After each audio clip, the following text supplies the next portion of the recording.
They filming. They're The filming. sound.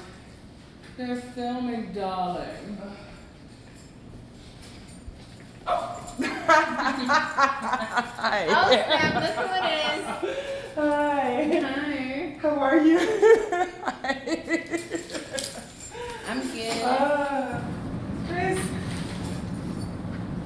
I'm saying hi because I didn't know you're filming. So bees are mysteriously dying. The bees feed families. They pollinate raspberries, pears, cucumbers, and orchard. When bees buzz, the flowers are making love, having sex. Plants are rooted in the ground. I mean, it's not a text, you know what I mean? Yeah. Plants are rooted in the ground. They can't hug one another, nor can they reproduce children on their own. They need a messenger of love, a bee. To attract bees, plants produce sweet nectar. The bee drinks from one flower, then flies to the next, carrying male pollen in its fur. While looking for food, it pollinates plant after plant, and each plant starts to bear fruit. The bees are in trouble now. A few years ago, they started dying. Not just our bees, bees all over the world. The news is full of reports. They say it's a mystery. 1/3 of our food wouldn't exist without bees. Colorful and fragrant plants are pollinated by insects. The plain and dry ones, the wind. Unlike bumblebees and butterfly, bees remain true to one type of flower.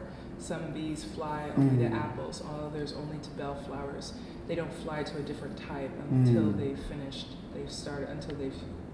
their work, the work they started. And one of the issues that I guess I'm trying to write about and trying to think about, Charlotte and I have been discussing, is this disappearance, right? And Charlotte, we talked about this, the kind of Caribbean Cambridge is disappearing because of gentrification, right? And we're seeing the same pattern all over the world. But let's just keep it in the United States for now. So I started thinking about the Hive and as a town, and this coming together of us as humans, as a little town meeting. So I'm working on this doo-wop sound to try to use bits of music and bits of sounds that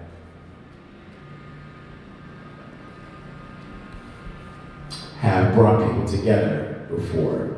So you're gonna hear like dance hall things, you're gonna hear more lovers rock reggae things, you're gonna hear more militant styles. But this is a doo-wop sound, I guess. This little town. There's no words yet, but there's something.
I feel like if we can keep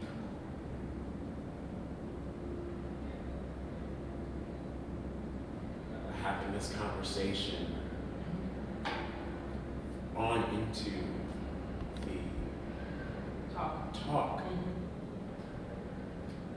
Let's just keep doing it like this. know what I mean? Like what? Like we are now. Like, let's bring this to the performance. Yeah. Luckily, I brought two 75-footers. Oh, yeah. We could probably get away with Yeah, a lot of that's them. what it does. You can play sound if that's easier. The fabric is imbued with a power unbeknownst to any of us. Not necessarily in reference to activator. But Spritz. yes. Spritz. I want grandma hat shot. Ooh, that looks good. I like that. With that feather vest, that's awesome.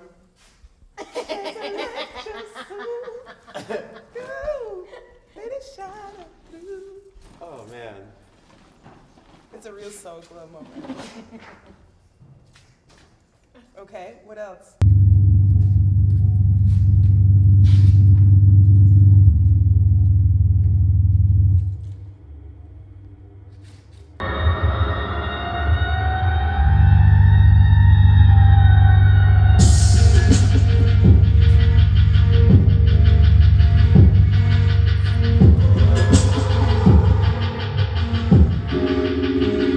I'm Charlotte Braithwaite. I'm a director working on B-Boy. I also teach here in the theater department. So I'm really happy to be able to be here with all of you, and then also like the group that I'm working on the piece with, which is Guillermo Brown, who's inside. I think he'll come out in a second. They're sound checking. He's running a little late, so he'll be in.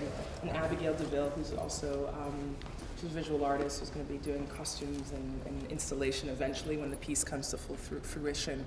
But yeah, thank you very much for being here. The mind frame, I guess.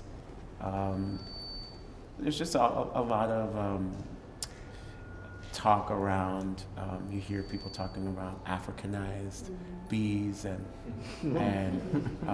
these bees escaped from Brazil. You know, they were meant to be mixed with European bees, right? And they escaped, and now they're everywhere, and they're doing well, you know. Somehow they're more robust. They're more robust. Can't stop it. And the honey is just as sweet.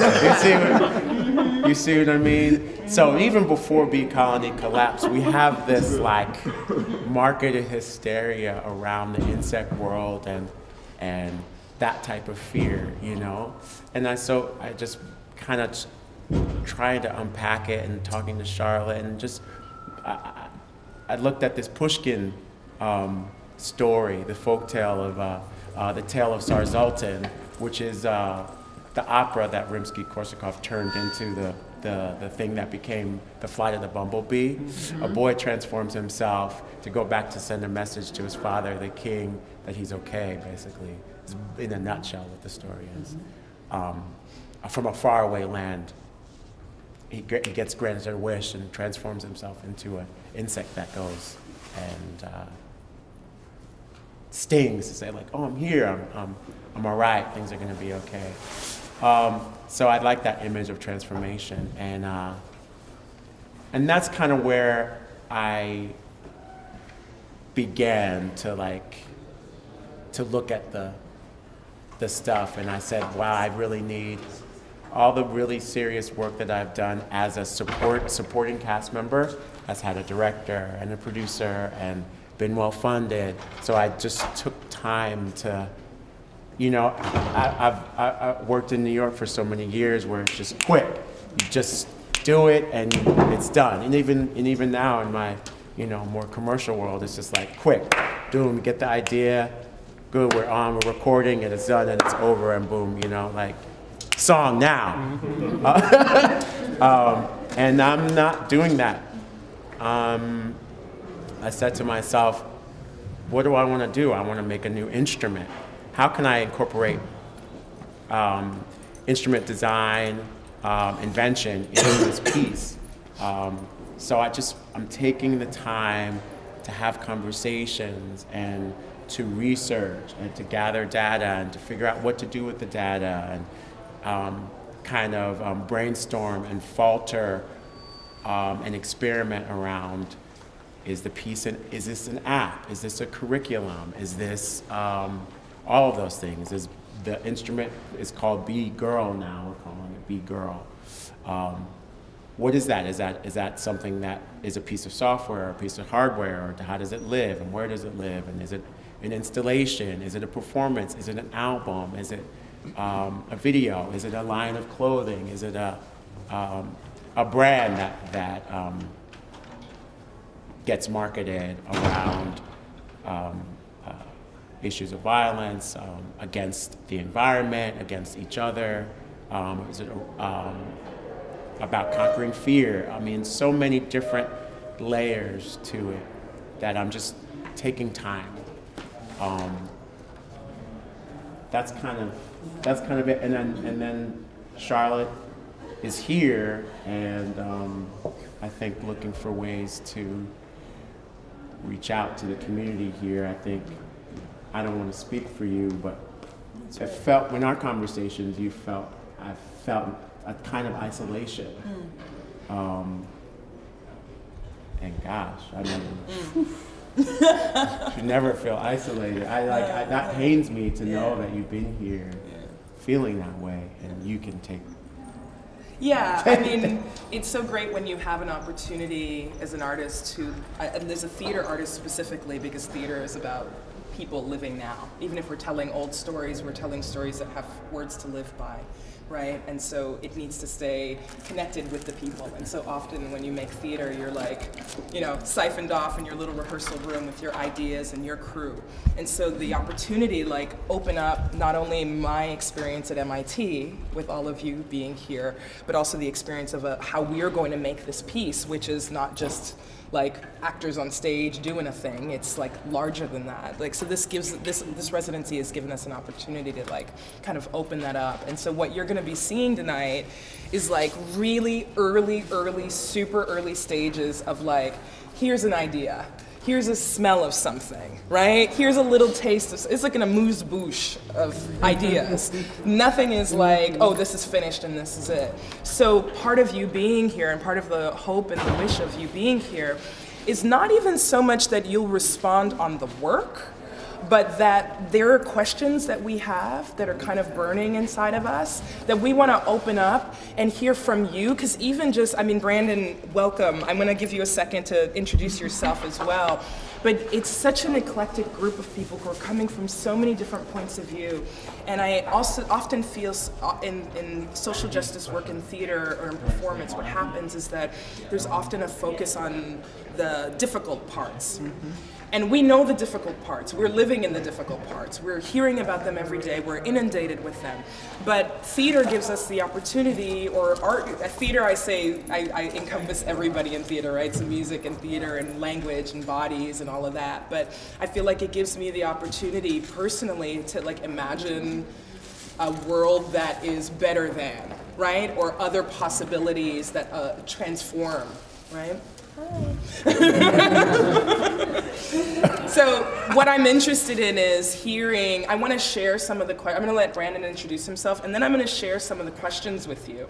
Now, we have a large panel, which is what I really wanted, is to have a big group of people. I have no idea how many people are coming to this thing. It could be 100, it could be just us. Either way, I think we can still do that work. And I'm also hoping that we can keep talking to you in future, that this is the beginning of a relationship, and that we can have people come into MIT and do great things. You know what I mean? My students need to meet people like you. Right? So